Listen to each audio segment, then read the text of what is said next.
তুই তো আমার চিরকালের একটা বোকা ছেলে। হ্যাঁ রে, ওই মেয়েটাকে বাঁচানোর জন্য তুই আবার পুলিশের কাছে মিথ্যে কথা বলবি না তো? কি বলছো বলো তো তোমার? এরকম কথা বলতে নেই। ছি ছি ছি ছি, কাকন সেরকম মেয়েই না। স্লিপিং পিলটা আসার পথে আমি কিনেছিলাম।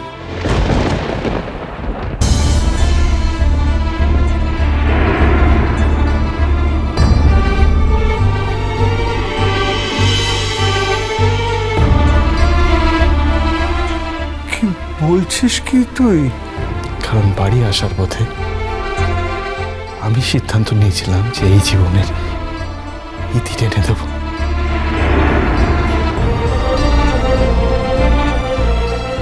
ওই অপমানটা নিয়ে আমি আর বাঁচতে চাইনি। আর তোমরা এর মধ্যে থানা পুলিশ করে কাকুরের মতো একটা ভালো মেয়েকে অভিযুক্ত করলে।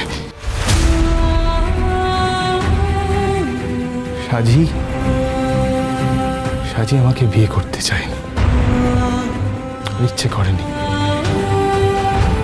আমাকে সাজি বিশ্বাস করেনি, তাই আমাকে প্রত্যাখ্যান করেছে। এটা তো সাজির অপরাধ হতে পারে না, তাই না? তোমরা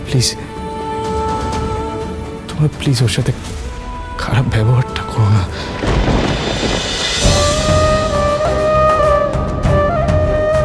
তাহলে স্লিপিং পিলের শিশিটা তুমি এনেছিলে?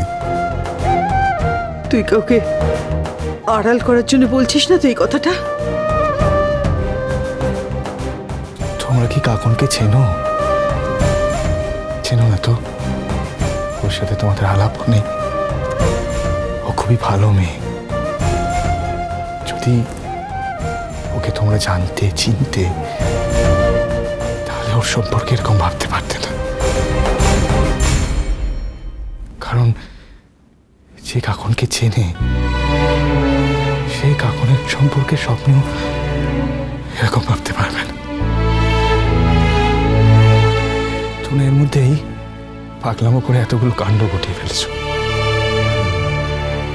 তাই আমি বারবার করে বলছি, এরকম কথা প্লিজ আর মুখেও এনো না। তোমরা যদি থানা পুলিশ করে থাকো, তাহলে ইমিডিয়েটলি তোমাদের অভিযোগটা তুলে নাও, নাহলে বাধ্য হয়ে আমাকে কিন্তু থানায় ফোন করতে হবে। ছি ছি, আসলে আমরা না জেনে পাড়ার ছেলেরাই তো। আমরা তো ধরেই নিয়েছিলাম যে ওই তোকে ধরে নিয়ে কারোর নামে এরকম অভিযোগ করা উচিত না। ছি ছি, তোমার একবারও মনে হলো না যে এটা তোমার ছেলের নিজের সিদ্ধান্ত হতে পারে? তোমার ছেলে হয়তো নিজেই বেঁচে থাকতে চায় না। সেটাও তো এই মেয়েটার জন্য। হ্যাঁ, এই মেয়েটাই তো তোমাকে সেদিকে ঠেলে দিয়েছে, তোমাকে অপমান করেছে। আর এর জন্য তুমি মরতে চেয়েছে। ওই মেয়েটা না হয় তোমাকে নাই মারতে চাক, এর জন্য তো তুমি মরতে গেছো। আমি বারবার বলছি, তোমরা কিন্তু সাজিকে কোনো রকম খারাপ কথা বলবে না। আমি তোমাদের কাছে অনুরোধ করছি, তোমরা প্লিজ ওর সাথে খারাপ ব্যবহার করো না। প্লিজ ওকে তোমরা আর অপমান করো না। প্লিজ করো। এখনো তুই ওকে বাঁচাবি? এখনো তুই ওকে আড়াল করে চলবি বাবু? এত কিছুর পরেও? ওর জন্যই তো তোর প্রাণটা যেতে বসেছিল।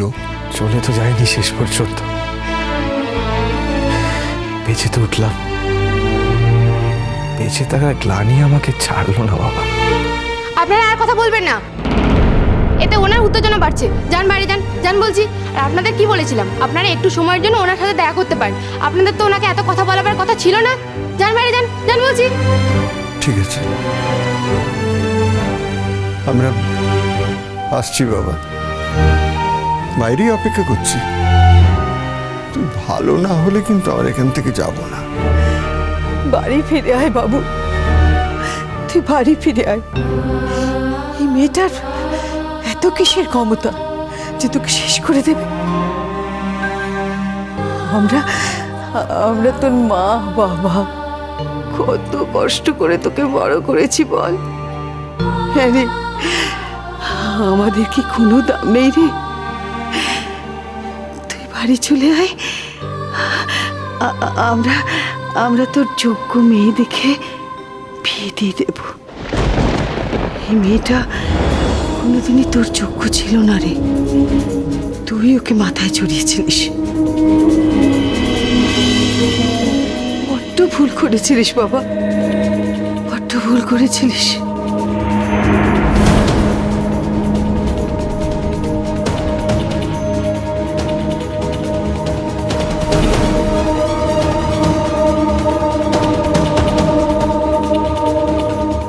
কি হলো, আপনি আবার দাঁড়িয়ে আছেন কেন? যান বাইরে যান।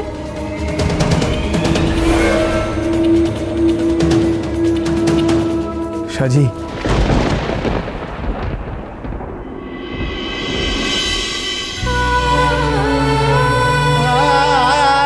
প্লিজ সিস্টার, আমি বেশি সময় নেব না। একবার শোনো, এদিকে এসো।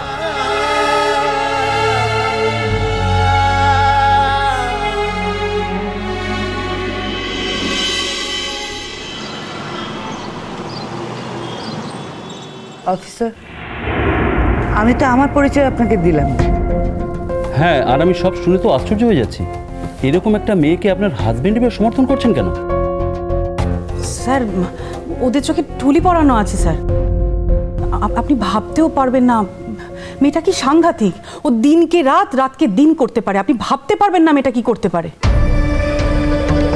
প্লিজ স্যার, স্যার প্লিজ আপনি কিছু একটা করুন। আমার বৌদি মানসিকভাবে অসুস্থ হয়ে পড়ছে। ওর মেয়ের যে হাজবেন্ড, মানে যার সাথে বিয়ে হতে চলেছিল, তাকে ওই মেয়েটা খুন করতে গেছিল স্যার। এর থেকে বড় ব্যাপার আর কি হতে পারে বলুন তো? ছেলে বাড়ির লোকজন তো আপনাদের কাছে কমপ্লেন করেছে, তা সত্ত্বেও আপনারা কিছু করতে পারলেন না, কারণ ওই মহিলা আপনাদেরকে আটকে দিল। মানে এরকম ঘটনা তো ঘটে না স্যার, এটা তো আপনাদের জন্য যথেষ্ট অসম্মানের। দেখুন, একবার আটকেছে, আপনারা ফিরে এসছেন, আপনারা নিশ্চয়ই বারবার ফিরে আসবেন না। কখনো না। আপনাদের কাছে যখন সব শুনলাম, তখন বারবার ফিরে আসার প্রশ্নই ওঠে না। তাছাড়া এত বড় একটা ইনসিডেন্ট ঘটে গেল, ছেলেটির বাড়ির তরফে আমাদের কাছে কমপ্লেন করা হয়েছে। আর সত্যি সত্যি তো সেদিন রাত্রে ওই মেয়েটি সৌরভ বোসের বাড়িতে গিয়েছিল এবং ফিরে আসার সময় ছেলেটিকে মৃতপ্রায় অবস্থায় দেখতে পাওয়া যায়। কাজেই এই কেসটাকে নিয়ে আমরা মুভ করব, কাউকে ছেড়ে দেওয়া হবে না। শুধু ছেলেটা সুস্থ হওয়া পর্যন্ত আমরা একটু ওয়েট করতে চাইছিলাম। এই ভুলটা প্লিজ করবেন না অফিসার। আপনি এটাকে ভুল বলছেন কেন? কি আশ্চর্য স্যার, ছেলেটা যে বাঁচবে তার তো কোনো গ্যারান্টি নেই। শুনলাম তো ও নাকি এমন অবস্থা যে কোনো মুহূর্তে এক্সপায়ার করতে পারে। আর স্যার, আমাদের বাড়ির মেয়েটার কি অবস্থা একবার ভাবুন তো। খাওয়া দাওয়া করছে না, ঘরের মধ্যে দরজা বন্ধ করে বসে রয়েছে, কি মারাত্মক কান্নাকাটি না মেয়েটা করছে।